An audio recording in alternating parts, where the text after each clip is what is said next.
I'm 33 years old and I've never earned a six-figure salary, and I'm on track to retire in my 40s. But it wasn't always this way. 5 years ago, I was following what I thought was the responsible path, saving for a house, working a stable government job, and doing everything society considered successful. Except I was completely ignoring the most important thing that I value: my freedom. After learning that I could literally buy my freedom with my paycheck, my life changed, and so did my relationship to work. Today, I'm going to show you part one of the 3 key steps that I took that are helping me retire early without ever having earned a six-figure salary. Number 1, acknowledge the default path. The first thing I eventually had to confront was an uncomfortable truth.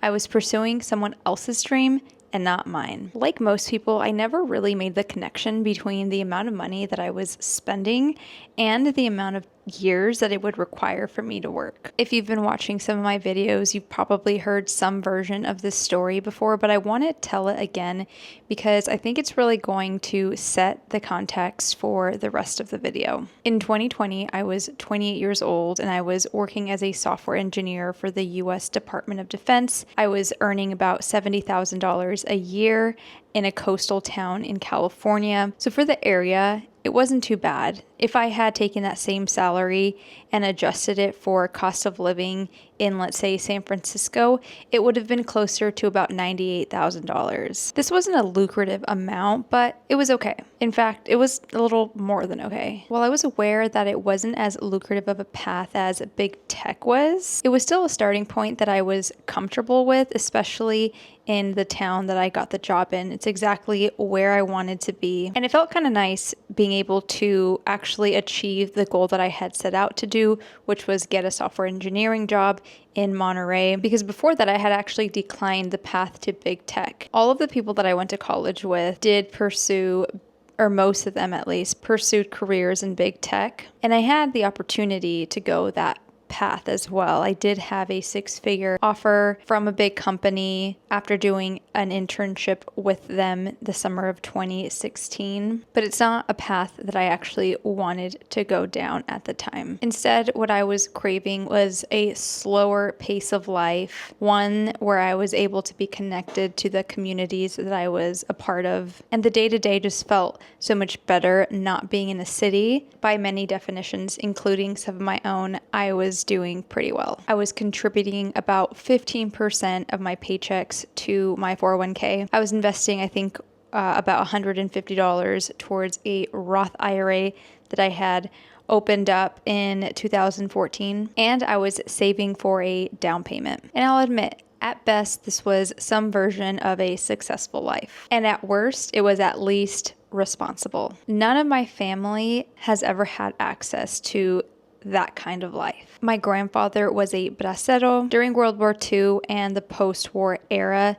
Mexico and the US had established a temporary working program to address labor shortages in agriculture and other industries. So in the 70s, I believe it was, my grandfather, my dad's dad, left his wife and his kids in Mexico so that he can come and be a part of this program. And through agricultural work, he was able to get some money to then buy property in Mexico, which is still in the family till this day. And my other grandfather, I don't know much about him, but from what I have heard is that he did have a bit of an alcohol problem. He had lost his wife when she was 33, my grandma, so I'm pretty sure he had good reasons for the habits that he had. And my parents also never really had access to this kind of life just because they didn't have the education that it requires. My mom went to high school in another coastal town closer to Southern California,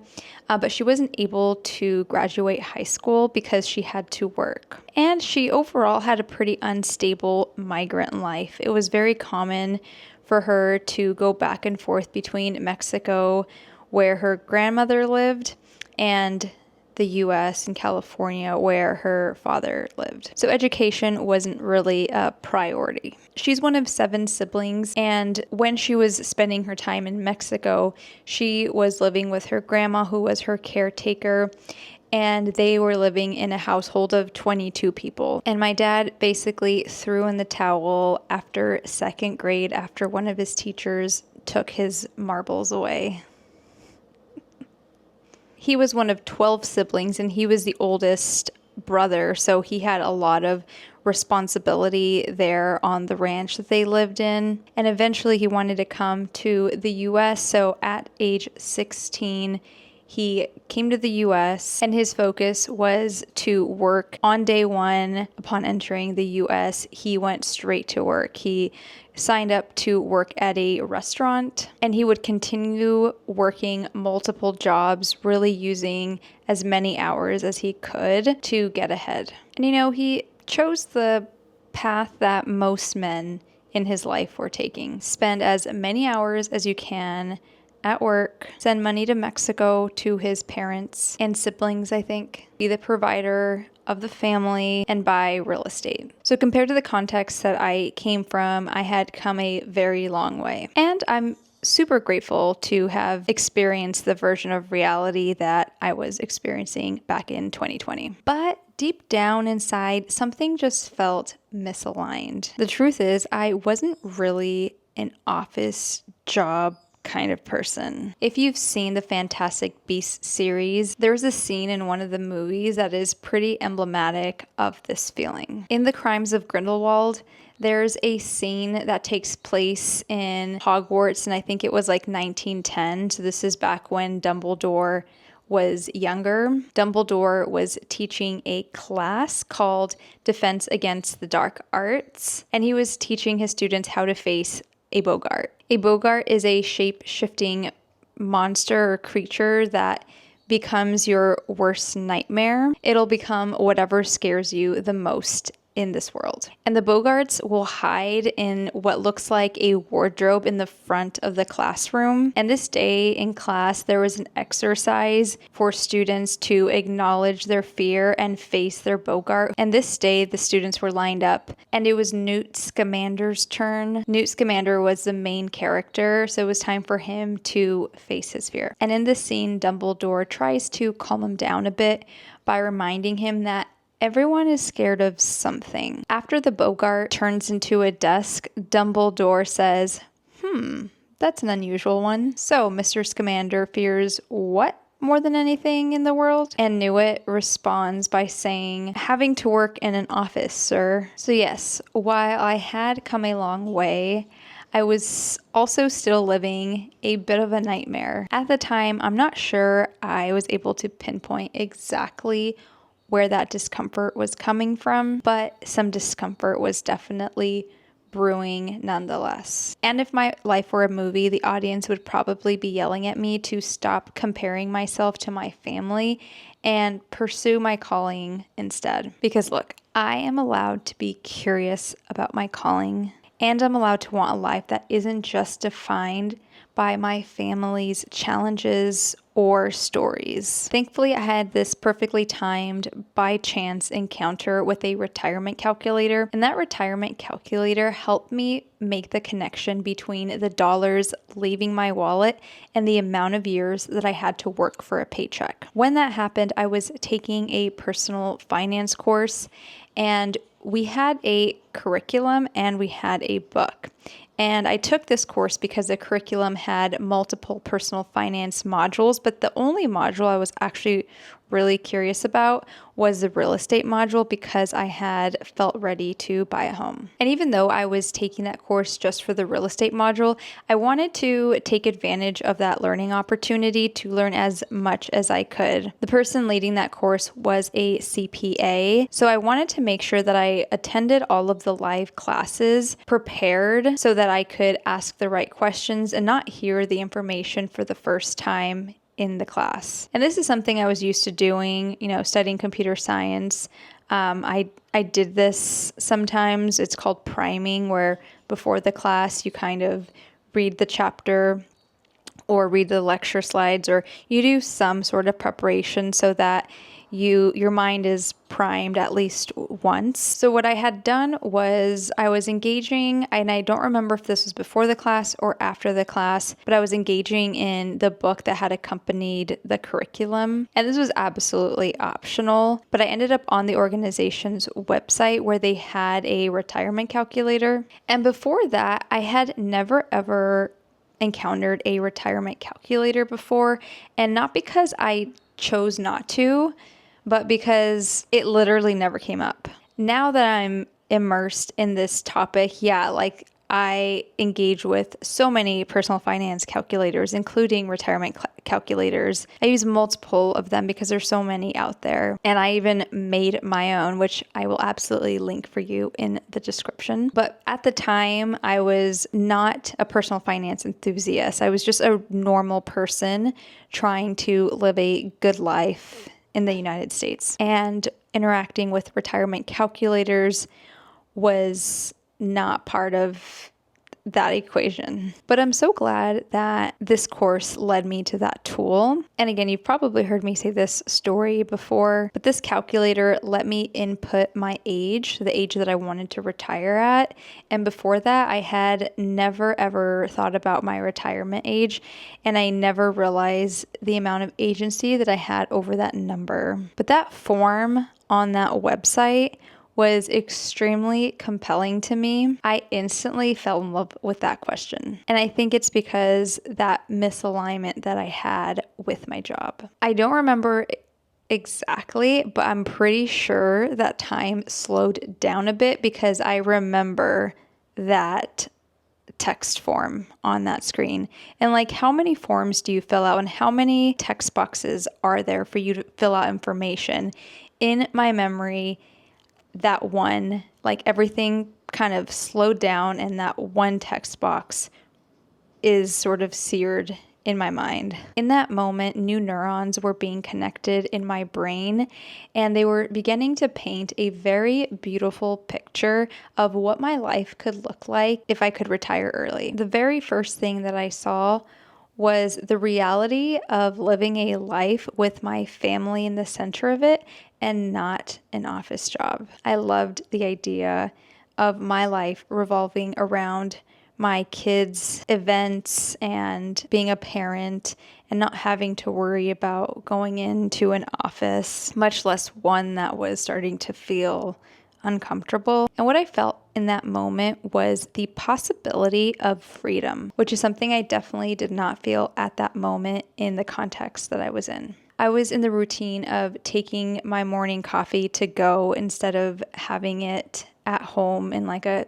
peaceful environment. I was working at an old hospital building. Just walking in through some of the entry points, it was just dusty because it was just so old. My office at the time was basically a cubicle that was in this lab that had no windows, and it felt and it smelt old because it was. I'm not going to get into more details on that because I'm not sure how much I'm allowed to share. But to say the least, it wasn't very beautiful. We had makeshift dimmers in that lab, meaning instead of having like actual light dimmers, we had pieces of paper that were covering the light above our desks. And I mean, it was a good idea. Like, my eyes are really sensitive and I actually appreciate dimmer rooms. Except, again, it was just like very makeshift, very not beautiful. So there I was with my calculator. I entered in an age and just saw what the numbers were. And then I would keep doing this. I would keep making the numbers smaller and smaller. And the only number that I saw change on my screen was the amount of money that I needed to invest. The earlier that I wanted to retire, the more money of my paycheck that I had to invest. And seeing these numbers really made something click for me. All this time, I thought I was doing the financially responsible thing and was on a financially sound path, but I was actually on a path that would trap me in a job that I was completely disconnected to for at least another couple of decades. And I realized I had never really questioned the default timeline of things. I had just accepted retirement at age 65 and assumed that it would just take care of itself somehow. And this led me to discovering this shockingly simple math behind early retirement, which is that your savings rate determines how many years you need to work. It's not about your income. It's about the gap between what you make and how much you spend. And that revelation took me down a rabbit hole that is financial independence and early retirement. I dug into the actual numbers of early retirement a little bit more. And what I discovered was both simple and absolutely life-changing. Here's the math that will change how you think about every purchase. If you save 10% of your income, you're going to need to work for 51 years before you can retire. If you save 25%, you need to work for about 32 years. If you save 50%, then you only need to work 17 years. And I recognize that not many people can do this, but if you can save 70% of your income, then you only need to work for 8.5 years. And this is based on the simple principle that every dollar that you don't spend can work for you. And when your money earns enough to cover all of your expenses, then you are financially free. I would encourage you to actually take some time right now to calculate your own save rate. So what you want to do is take the amount that you invest and divide it by the amount that you bring home. So you could either do this on a monthly or an annual basis. So let's say you take home $4,700 and you are investing $470. That would make your save rate 10%. And look, I want to acknowledge that even 10% is more than what a lot of Americans could do. And it's even an amount that financial experts historically have even recommended. However, let's just take a look and see how that translates to working 51 years. I find it helpful just to see how this stuff works. So let's see how long it would take you to retire based on this formula. We're going to be using that 10% save rate number. However, you should be using whatever save rate that you are currently doing. I would love for you to see how many years you have to work based on how much you're investing now. So to see how long it's going to take you to retire, you're going to need to use this formula. It's a little lengthy and there's 4 key variables here. The first is the FI multiplier, and that is based on the 4% safe withdrawal rate. So we're going to use the number 25. The second one is an expense rate, meaning what percentage of your income are you spending? So that's going to be 1 minus your save rate. So for example, if your save rate was 10, your expense rate would be 90. So that would be 0.90. And your return rate is going to be your real investment return. So this is your nominal growth subtracted by inflation. We're going to be assuming 5%. And then, of course, we have our savings rate, which we just calculated. In our example, we're going to be using 10%. Again, the assumptions are that we are using a 4% safe withdrawal rate, a 5% real return. We're going to assume 8% nominal returns and 3% inflation. So after plugging in our numbers in our formula, we can see that we end up with 51 years. Your current lifestyle is requiring that you work 51.4 years before you can be financially free. And this is assuming you have a 0 net worth, and this is not including Social Security, and this is not including any other income that you might have in retirement. But here's where things get really cool. Let's see what would happen if we bump up your save rate from 10% to 15%. In our example, from the $4,700 take home, instead of investing $470, we're going to be investing $705. So we're basically investing $235 extra a month. So the question is, how much less do you have to work if you're able to invest $235 extra, in this case, a month? So after we plug in our numbers into that same formula, we see that it's going to take us 42.8 years to retire instead of the 51.4 years. That means that by investing an extra $235 a month, in our example, that you would be able to retire 8.6 years earlier. That's almost an entire decade. And you could probably already start thinking of the ways in which that could be totally possible with probably little effort. And hey, I know this math might feel overwhelming, but the key insight is very simple. Small increases in your save rate can dramatically decrease the number of years that you need to work. And the beauty of this math is that it works regardless of your income. Whether you're making 50K or 150K, the principle is still the same. Your save rate, not your salary, determines your timeline to freedom. Look, this is exciting stuff. And if you prefer a tool that walks you